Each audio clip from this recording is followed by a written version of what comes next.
Welcome to Dollars and Cents, Creating Your Fulfilled Life with Nicole Romito from Private Vista. In this podcast, we draw from years of experience as well as guest specialists to help you create the life you imagine. Join us in this journey as we enlighten and empower you to align your lifestyle to help you achieve your goals with a clear picture of your future. Now, let's get to the show. Hello and welcome to Dollars and Cents with your host, Nicole Romito. Nicole, how are you? I'm doing fantastic, Eric. How are you today? I am doing very, very well. Thank you. I know that you have a guest in studio. You guys have such a nice studio over there, by the way. Who did you bring in the studio today to talk with you? I've got one of my fabulous colleagues, Mike McCabe, here in the studio with me today. Awesome. And what is Mike going to be talking about, or what are you going to be talking about with Mike? Well, what Mike and I are going to talk about today is we're going to be breaking down Social Security and talk about all the things that you need to consider and how to best approach so that you're maximizing your benefits for your personal household. Yeah, and I think you actually were telling me one time off air when we were chatting that there's like over 500 ways to apply or to sign up for Social Security, which is just nuts. I just don't, that's very confusing. It is. I would say, like all things when the government is involved, it is very confusing. All right. Well, I'm here to learn with the audience. Thank you so much, Mike, for coming on the show. And I'm excited to hear what you guys have to say. All right. We're ready. Great. Well, before we jump into our topic today, I'd like to give our listeners a little background on my colleague. Mike McCabe has been in the financial services industry for over 36 years. We became colleagues when our firms merged to form Private Vista back in 2016. He has his CFP, Certified Financial Planner designation. He's a CPA and a CPC, a Certified Pension Consultant. Mike has extensive experience in retirement plans, and his clients are mostly individuals either in or quickly approaching retirement. He loves helping people navigate their finances so that they have a comprehensive plan that puts all the pieces of their financial puzzle together in a way that best supports their goals and what is important to them. In his free time, Mike enjoys spending time with his lovely wife, Kathleen, their families and friends, playing golf, exercising, eating too many things he shouldn't, and volunteering for a variety of organizations. I can personally attest that Mike has a very high level of energy, which is why he needs all those things to keep him busy. So, Mike, I want to welcome you into the studio. Thanks. Glad to be here. Very excited for our topic. So now that our audience knows a little bit about what you do both in and outside the office, let's jump into the topic at hand, which is all things Social Security. As Eric alluded to, it is a very broad topic and lots of different decision points and different ways to navigate and then understand and decide how to best use the system for your family and loved ones. So why don't we start off with kind of the basic of, what do you want to start off with on where our focus will be today? Because it's such a broad topic, I thought we'd approach it from that who, what, when, and how idea. And we'll kind of go through some thoughts there to give people a little bit of a, as much as we can in a brief time, we have some useful information for them. And we'll talk a little bit about taxes as well, because that is a part of it. And then where to get help and what resources people should be using, because there's a lot about Social Security that can be a little complex and each situation's definitely different. Absolutely. I feel like we often use that answer, but definitely when it comes to Social Security, we kind of put our attorney hats on and say, it depends. Very much so. So based on, what we do plan to cover, do you maybe want to highlight some of the things that we won't have time to cover today, but you at least want to highlight so if it does apply to someone, they know to think about it, it is an option, and then we'll talk at the end of the podcast of how they can contact us. Sure. And also, just in case you're listening to the podcast and waiting for this one part to come along, we're not going to get to it. At least they'll know. That's right? a great point. For example, there's a lot of talk out there about some grandfathered rules that were in a place for some claiming strategies. They only applied to people who were born before January 1st, 1954. So that's almost kind of behind us now. So we won't be talking about that. Okay. There's some real specifics about how you apply for disability benefits. We're not going to have time to go into that today.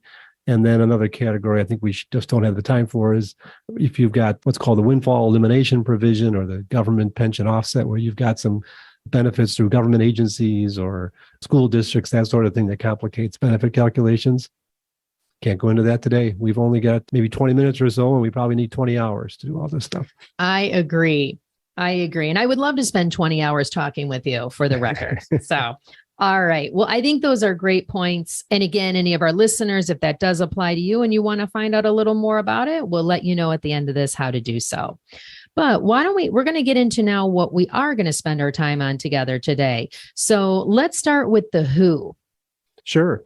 I think, when you're applying for Social Security benefits, one of the key questions we're going to want you to be thinking about is, in what role are you applying as, right? And, you can have more than one role. You can be your own self, obviously, your own work history. You could be looking at spousal benefits, for your spouse.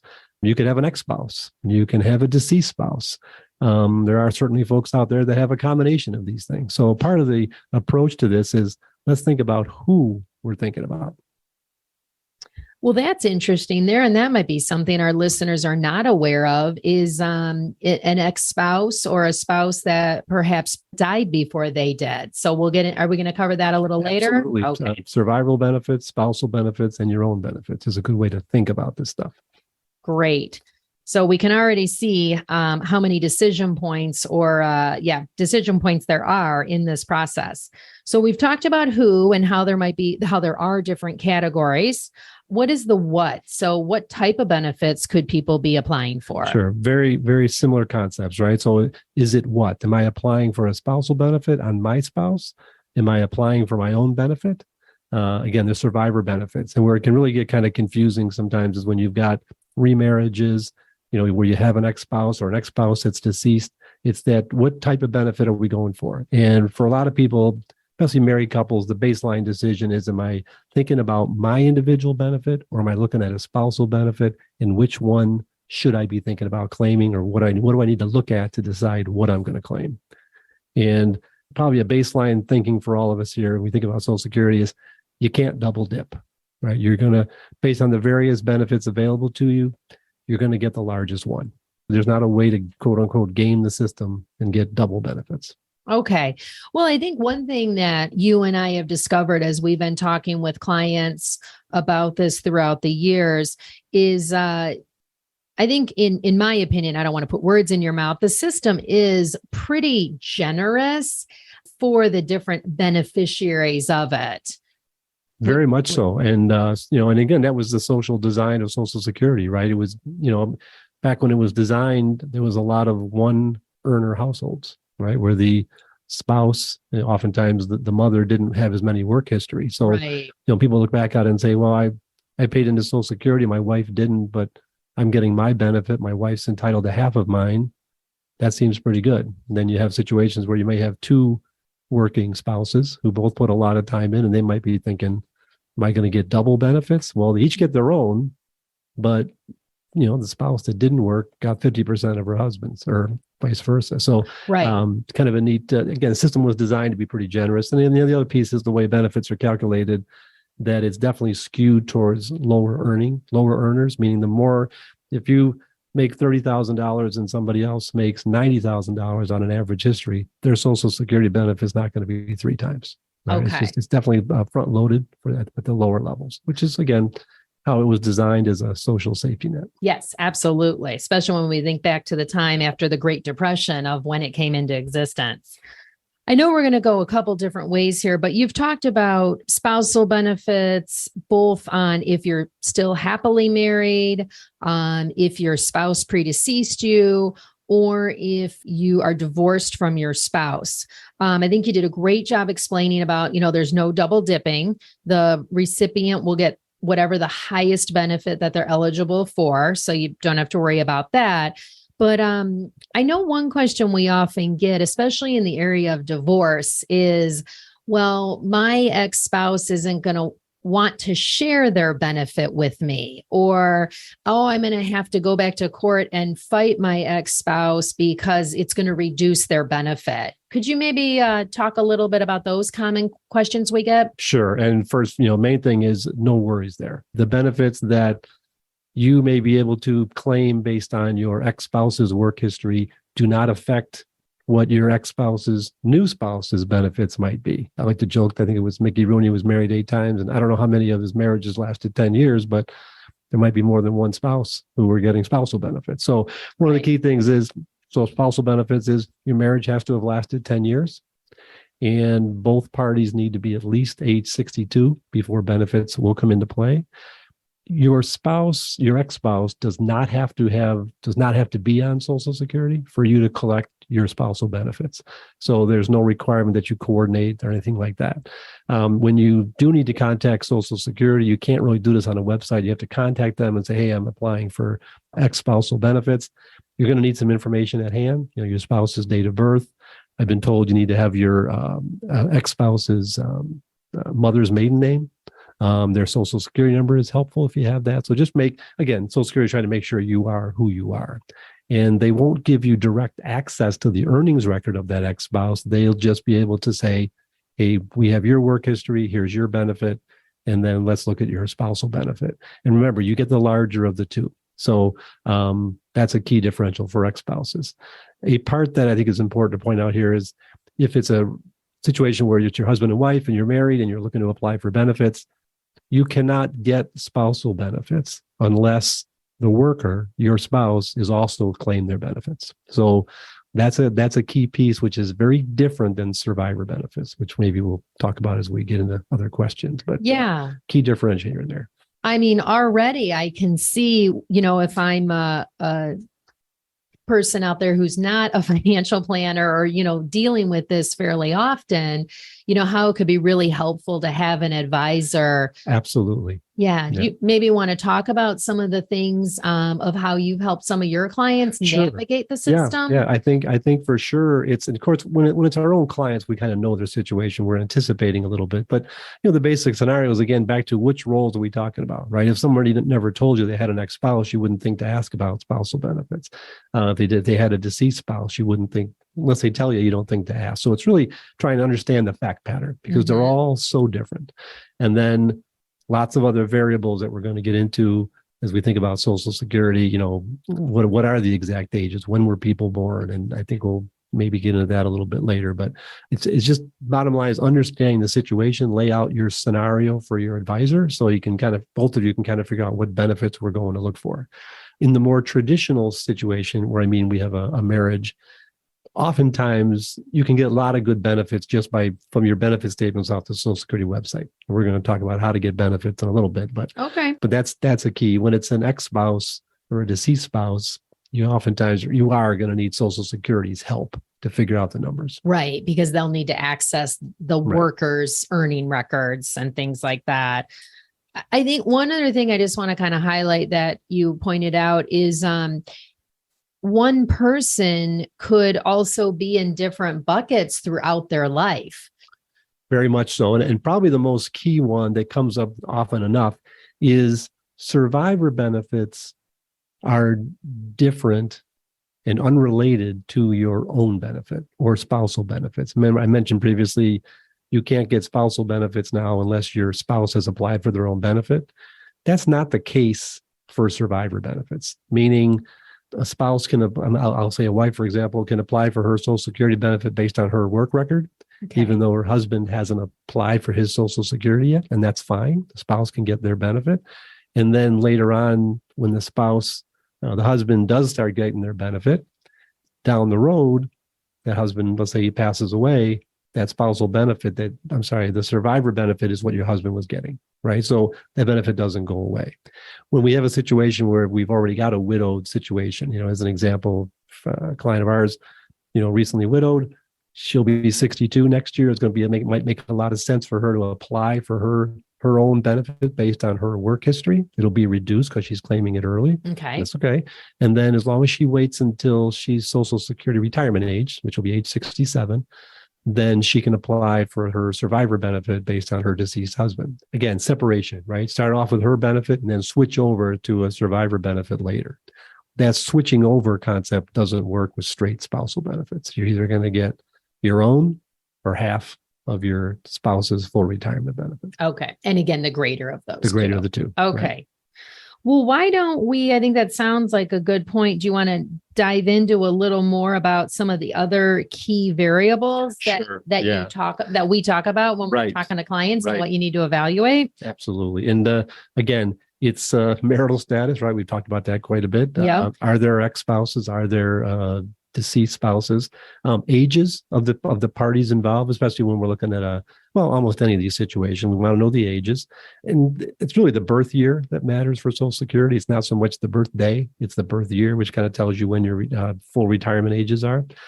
The health and life expectancy matters a lot with Social Security. For a single person, for example, it's pretty straightforward, right? Should you claim benefits early or later? One of our basic questions is, well, how healthy are you, right? And you can run pretty easy models that will explain to the person, hey, if you live into your early 80s, you're going to be glad you waited till 70.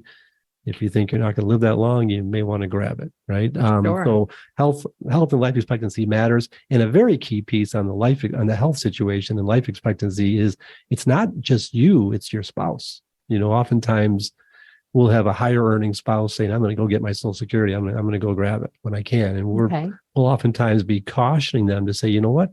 You should wait till age 70 when you can get that maximum benefit, because it's that big benefit that lives on. So if you think your spouse is going to outlive you and their benefit's not very significant, that survivor benefit can be very, very valuable. And most people will kind of say, oh, yeah, I didn't think about that. Right. So sure. That's a big piece. Other pieces are, what other assets do you have available? Right. For a lot of people, the situation is, we definitely don't like folks claiming benefits at 62 if they don't need it, because they're going to get such a cutback. But sometimes you need it, right? I need that income. And then if you've got other assets, the other big part, and I know we're going to touch on it, is your working status, right? Because if you're earning income, basically anything over $20,000 a year, prior to your Social Security retirement age. So for me, I'm 61 today, by the way. It's my birthday. So I'm starting to think about Social Security. Well, happy birthday. Thanks. At age 67 is my Social Security retirement age. So if I were to claim my benefits at 62, I'm going to get a 30% haircut on my benefit.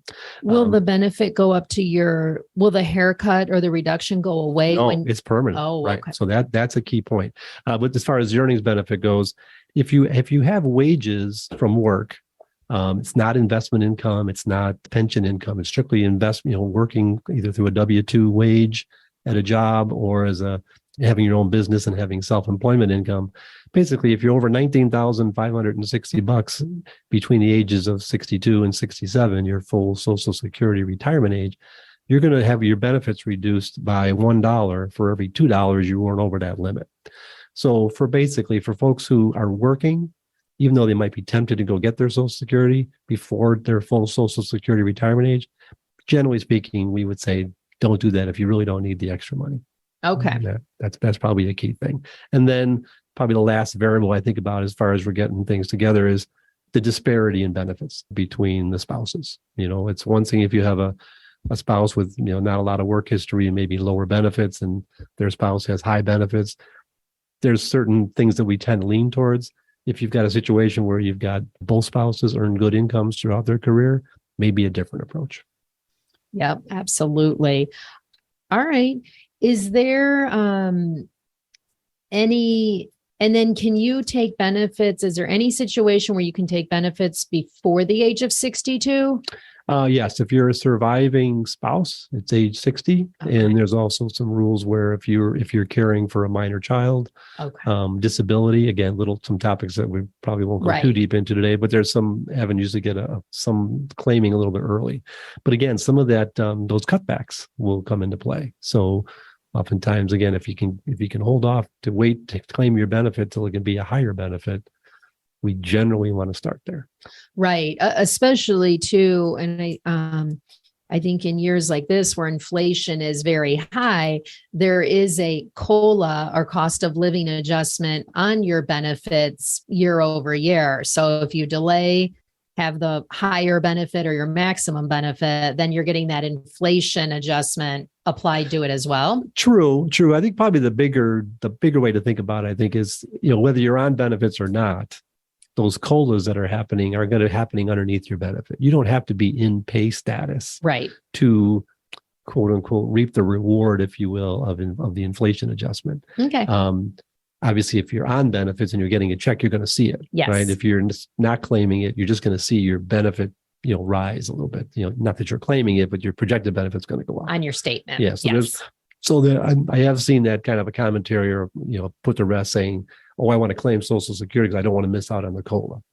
To me, that's not a thing you need to worry about. Yeah, it's not accurate. Yeah. Okay, great. Well, we've talked about different ages, different benefits and things like that. And you highlighted a little bit. I don't know if there's anything else more you want to add on. When you're getting near some of these ages, you're obviously going to have to gather the information so you can properly evaluate it. Was there any other color or information you wanted to share along those lines? Oh, sure. Yeah, absolutely. I call it kind of the basic. If you haven't already done so, get set up online at ssa.gov. ssa.gov. Get your account set up, your spouse as well. When I set it up for spouses or when people go out and do it, I recommend you do it together. You best sign up together, get your own signups there. Okay. I was amazed at the level of the security questions. It was pretty funny. It's like, you lived on one of the following streets. It's like, wow. It was very big brotherly. And so when I was trying to set up my wife's account, I was like, "Honey, did you ever live on this street?" Because I found it kind of interesting. I don't know as much about her as it was I interesting. did. So like, what's the history of your cars? It was just the kind of thing where it was like, wow. So my point is, get yourself set up on there. Then you can, once a year or so, go on and get your statement. Certainly as you're getting closer, 60 and above, or even in the late 50s, and you want to start thinking about this stuff, get your statements for you and your spouse. And that's definitely data that your advisor is going to ask for first, because it's going to have a lot of good information on there. It's also, you have to dig a little bit deeper now, but you're going to see your work history on there, like your wage history. Take a look at that. Make sure it all looks reasonable. Obviously, you're not going to remember what you made back in 1994, but you'll know if it's reasonable. And the thing you're really concerned about or looking out for is if there's some zeros in there when you were working, right? So it's something you want to monitor and get it updated. Don't panic if you're not seeing, 2021 on there just yet. It may take a year, a little while for it to show up. But if you've been working and you don't see any wage history from 2019 on, so to speak, you may want to contact Social Security, because hopefully you've got W-2s. I've never had it happen where anybody's had a problem, but it's just something they always warn us about, right? So do look at that history, make sure it's reasonable, and then. If you are working with an advisor and trying to gather some facts, and you've got the ex-spouse situation or you've got the surviving situation, having whatever information you have on your, ex-spouse or deceased spouse, birth dates, that kind of thing. If it's a deceased spouse and it's somewhat recent, you may have a statement. You may have been grabbing these Social Security statements, and that's going to be helpful. Again, not required, but it'll help your advisor get some feel for some initial guidance. Great. Okay. That's all good information. Okay, so why don't we've talked a little bit about the different type of benefits, how you can gather some information, what to review when you get your statements. What about, you want to maybe deep dive into kind of the question of the day is, well, when should I turn in my benefits? Yeah. Well, if you don't mind, let me think about the little bit more about information gathering. Sure. I wanted to mention that. Absolutely. There's some great online tools. Okay. And even if you're perusing around the Social Security website, for example, if you've got if you're going to sit in a spousal situation and your spouse's date of birth, which I'm sure you do. I would. Well, it might have been one of the reasons for the divorce. If you put that date of birth in, it'll come back and calculate to you what the spousal benefit is, and then you can compare that to your spouse's own work record. Her benefit statement or his or her benefit statement. Sure. Kind of get an instant idea of, hey, turns out my spousal benefit is more than her own work benefit, or vice versa. So it's kind of a basic you tool. can do that just off the birthday? Yeah. Okay. Yeah, because it's all you need, right? Because remember, the spousal benefit is calculated based on your work history. Okay. Nothing else. Oh, I see. Right? You're saying to understand what my spouse could receive. Right. But yeah, I'm looking at my benefit statement, by the way, or my benefit online. Okay. My spouse would get this. Now I'm going to go over to my spouse's printout, if you will, her statement. And let's start comparing something, getting some initial ideas. Other than the Social Security website, lots of good resources out there. If I wouldn't do this, but if you typed in Social Security help, you probably get 6 million hits on Google. But I'm sure. There's certainly a couple of terrific authors out there, some experts, and one that we use here at the firm, whose information we rely on a lot, is a woman named Mary Beth Franklin. She's a great practitioner, has written some nice, some books. There's some relatively short books you can get, 45-page books or articles where you can kind of, again, back to our conversation about knowing your situation, because there's so much to Social Security. You can kind of whittle it. I've got a question on survivor benefits. Well, you can go to that section of a book, and I think you'll find some good stuff on there. There's definitely some calculators. Resource. Yeah, she's been great. So I think, especially for those who are going to try to make the decision on their own without any, I'll call it professional guidance, definitely use some resources. There's a lot of great data out there. Yeah, I would agree too. I know from our own experience in helping our clients, when I think, as with any organization, right, it's a mixed bag on who's picking up the other end of that phone. So we've had some great representatives from Social Security, and they've been really helpful. But I think you'd be setting yourself up to do a little bit of research and have a little knowledge before you're calling Social Security. Yeah, that's a great point, especially with the spousal, or the ex-spouse and the survivor stuff. There's that trust but verify comment from Ronald Reagan. But honestly, my advice would be, don't be afraid to call more than once, right? And see if you're getting different answers, that's more of a concern. So, we've had several situations where, folks have kind of brought in from, I was told this, and then we call again, oh, they sent me this. And it's like, this information is kind of missing a lot of what you need. So again, I think Social Security can be a great resource, and you can go in and see them, but just recognize that I'd be careful about relying on one rep's decision on one particular day. Yes, I think that's probably good advice for many areas in life, not just Social Security. All right. Well, this has been great background info, and I think it's getting us to the point where you want to talk a little bit about, I think we've all read or heard, or, probably these days on TikTok, is delay, right? Just delay, or take it at 62, right? We have both ends of the spectrum. Right. I feel like a lot of what you and I do, people try to kind of glom on to these absolute recommendations. So you want to maybe talk a little bit about how you help clients determine when to access their benefits? Sure. And again, we talked about some of this stuff already, but if people are looking to go early and claim it because they're afraid it's not going to be there, or they want to get it going, there's some easy things that I think dissuade them logically. Again, like if you're still working, if you're still working and don't need the money, I wouldn't take Social Security at 62 or 64 or 65. Wait till your full retirement age. And also keep in mind, folks, that it's not 65 like it used to be, right? Medicare is still 65. That's an absolute.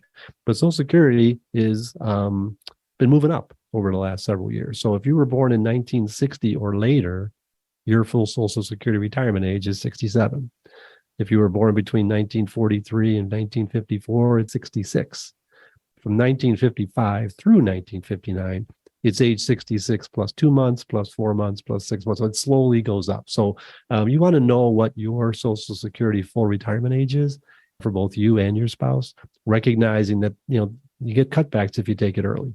So for example, if your Social Security retirement age is 66 and you claim your benefits at 62, you're going to get a permanent 25% cut. Ouch. Right? So, and then the other piece of it, which we haven't talked about yet, but we need to, is that if you postpone your benefit, and the latest you can postpone it or should postpone it is 70 years old. For each year you postpone after your full Social Security retirement age, you get an 8% increase in your normal full Social Security retirement benefit. Simple example, 67 is your full Social Security retirement age. If your benefit at full Social Security retirement age was $1,000 and you put it off for 3 more years till you're 70, you get an 8% increase each year. Now it's simple interest, it's not compound, but short answer is you get 24% more if you waited those 3 years. So to $1,240 in our example. So no point going after age 70. There's no benefit for that. Okay. And also these post Social Security retirement age increases, this 8% increase, it doesn't apply to spousal benefits. So it's like you just want to be careful with don't wait too long if it's not going to climb. Okay. All right.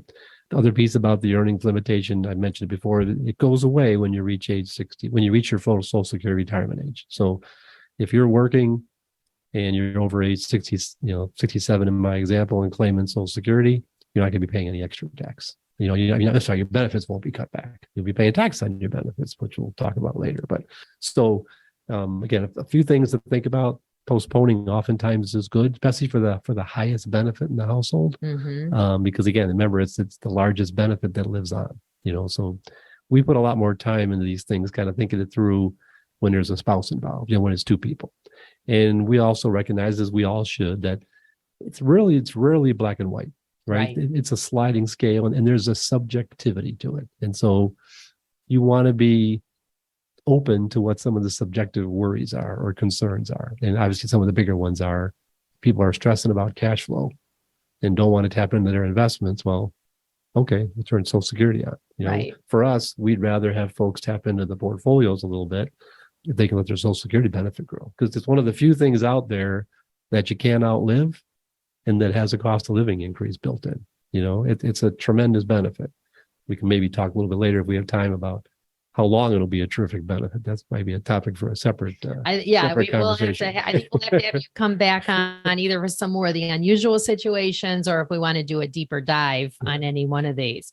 One thing I think before we wrap up, and you've talked about that depending on the amount of your earnings, what your full retirement age is considered in the Social Security system, your benefit may be reduced because of that. But let's flip to the other side and talk about, the taxation of your benefits. So you've turned on your Social Security benefits, regardless of whether you have earned income or not, potentially your benefits could be taxed. Correct. And so we'll focus on the income tax situation. Right. So you have to come up, there's a number that the IRS or in the tax code has created called combined income. And that's not a number that you can pull off a tax return, but it's easy to get to. So first you got to know your combined income. And the combined income is basically everything that you think is income that shows up on your adjusted gross income on your tax return, but subtract off your Social Security benefit and then add back half of it. All right. So combined income is what you think of as income plus half your Social Security benefit, kind of a unique piece. And if you're a jointly filing, you're married filing jointly, if that combined income figure is less than $32,000, then none of your Social Security benefits are going to be taxed. If it's between $34,000 and $44,000, then you're going to be 50% of that income is going to be 50% of your Social Security benefits going to be taxed. And then if you're over that 44,000 number joint, then you can have up to 85% of your Social Security benefits taxed. Now, keep in mind, it's not a 50% tax, it's not an 85% tax. It's just a portion of your Social Security, basically half of it, is subject to that tax rate. Right. So, and that's whatever tax rate you happen to be in for that year. Yeah. So it can definitely matter. And for some folks who, keep in mind things like, IRA distributions, any income. So here it's not, you're taking pension distributions, you have a capital gain from the sale of an asset, all of a sudden you could find year to year, well, my tax rate seemed to jump a lot. Like what happened? Well, you're paying, as an example, you're paying income tax on the IRA money you took out. You knew that, but I thought my tax rate, I thought I was in a 15% bracket. Why am I paying? I took $10,000 out of my IRA. Why did my tax bill go up by $5,000? Right. Well, it's a combination of a couple things. Could be a little bit of the tax you're paying on the Social Security on the IRA you took out. Also, maybe more of your Social Security benefits subject to taxes. Things like the capital gain phase out, and those benefits go away too. So there's just Social Security can kind of throw a monkey wrench into like perfect tax planning, but it doesn't mean you don't take it. It's just income like anything else, but you're going to have to pay your fair share. Right. And I think too, one of the things, you and I and our other colleagues at Private Vista are always saying, you absolutely want to be aware of any tax consequences and consider any strategies, but we don't want to let the tax tail wag the dog. That's our phrase. That is our phrase. Yeah. Yes. And then one other piece about taxes, just to be aware of it, depending on where you live. Okay. Most states do not tax your Social Security benefit, but there are 13 states that do. And real quick, they're Colorado, Connecticut, Kansas, Minnesota, Missouri, Montana, Nebraska, New Mexico, North Dakota, Rhode Island, Utah, Vermont, and West Virginia. So if you're living in any of those states, you want to understand kind of the tax impact on that. Okay. Right? And if I may, one couple items on the earnings limitation, why we're kind of thinking about the flip side of that, is that we talked about that, if you make over $20,000, your benefit gets reduced by $2 for every dollar you make. I'm sorry, your benefit's reduced by $1 for every $2 you make over that limit. That's only on if you're working, right? So if you're in our example of a spouse that maybe doesn't have a lot of work history, they're retired, and their spouse keeps working. If you're not working and you want to claim your benefit early, there isn't going to be an earnings cap hit because it's not your wage. Okay. Right? It's the wage of the person taking the benefit. And then it's a little difficult to prove, but the math is there. If your benefit is quote unquote cut back, you don't lose it. It winds up getting rebuilt back into your benefit a little bit later down the road. Right. The math is, I wouldn't say the math's hard. The formula is just a little confusing, and we little convoluted. Can't do it on without visual. Without our whiteboard. Without a whiteboard, right? So just again, be aware of that. I think that's a good point, though. Yeah. So I don't know if you would agree with this terminology, but you're not losing it. It's just maybe getting deferred to when you'll get it. You'll earn it back. You'll get it paid back a little later. Okay. Over time. But it's because it's, I think, so difficult to really see it that some people just don't believe it. Okay. Don't believe it, or just feel like again, that's why for us, it's somewhat simplistic to say, if you're still working and don't need the money, don't take your Social Security. Right. Let it grow. Let it become a bigger benefit for you. Yes. Well, good. Well, we could be here for hours, but I think you did a great job of kind of highlighting some of the key points. I think you certainly stuck the landing on supporting our opening statement that it is not a straightforward decision. Yeah. So one question I ask all my guests before we wrap up is, if you could live anywhere in the world, no time constraints, no money constraints, no family constraints, because I know how important your wife and family are to you. But if it was just Mike saying I could live anywhere in the world, where would it be and why? Well, to be perfectly honest, I wouldn't want to live anywhere without my wife. I know. I want to caveat that. So for us, for me anyway, it's where your friends and family are, honestly. I do like the concept, though, of summers in Michigan or Wisconsin and here in Illinois, or winters in Florida. I mean, I like that concept, having your choice of weather. Love it. Yeah. So nothing exotic for me. There's no wrong answer. I won't say Tokyo or London or whatever. I'm pretty happy being in America. Well, you know what? That's nice to hear. And as I said, there's no wrong answer. So fair enough. Thanks for sharing. I'm glad there's no wrong answer, because that would have been really hard. And we know I'm excited to know your wife will be one of our listeners. Since I don't know. Well, I can't commit her to listening, but if she does, hey, I got cover my bases, right? There you go. All right. Well, thanks again for sharing a little bit of what I know is a much broader understanding and skill set of being able to help your clients navigate this very tricky system. So thanks for joining me today. Happy to do it. As we said at the beginning, this is complicated and it's not easy, and I don't think anybody should go at this alone. So how do they reach out to you? Whether it's Mike or whether it's another member of the team, what's some good contact information for our listening audience? The best way to get in touch with Mike or anyone else on our team are two ways. You can go to our website at www.myprivatevista.com. In the upper right-hand corner, there'll be a Contact Us button. That will then get you directed to Mike or anyone else on our team. Or you can call us at 312-831-4370, and either Sue or Lorena will answer the phone, and they'll be able to direct you to Mike or someone else on our team. Fantastic. Mike, again, thank you so much for being on the show. Of course, Nicole, thank you so much for facilitating this and being an amazing host. And our last thank you goes to the listening audience. Thank you so much for tuning in and listening to the Dollars and Cents podcast with Nicole Romito. If you have not subscribed to the podcast yet, please click the subscribe now button below. This way, when Nicole comes out with a new podcast, it'll show up directly on your listening device. And we humbly ask that you share this podcast, rate it, and leave a review, as this actually does help others find the show. Again, thank you so much for listening today. For everyone at Private Vista, this is Eric Johnson reminding you to live your best day every day. And we'll see you next time. Thank you for listening to the Dollars and Cents, Creating Your Fulfilled Life with Nicole Romito, sponsored by Private Vista. Visit our website at www.myprivatevista.com or give us a call at 312-831-4370. And don't forget to click the follow button to be notified when new episodes become available. Private Vista is a group comprised of investment professionals registered with Hightower Advisors, LLC, an SEC-registered investment advisor. Advisory services are offered through Hightower Advisors, LLC. This is not an offer to buy or sell securities. No investment process is free of risk, and there is no guarantee that the investment process or the investment opportunities referenced herein will be profitable. Past performance is neither indicative nor a guarantee of future results.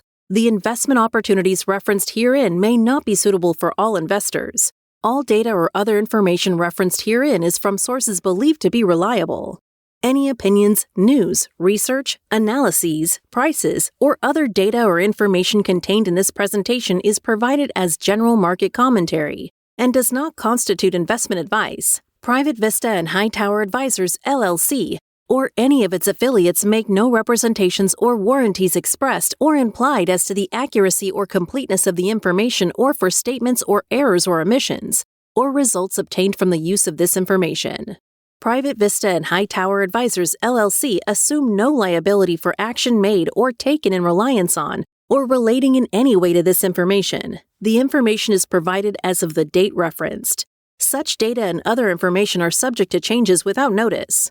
This was created for informational purposes only. The opinions expressed herein are solely those of the authors and do not represent those of Hightower Advisors, LLC, or any of its affiliates.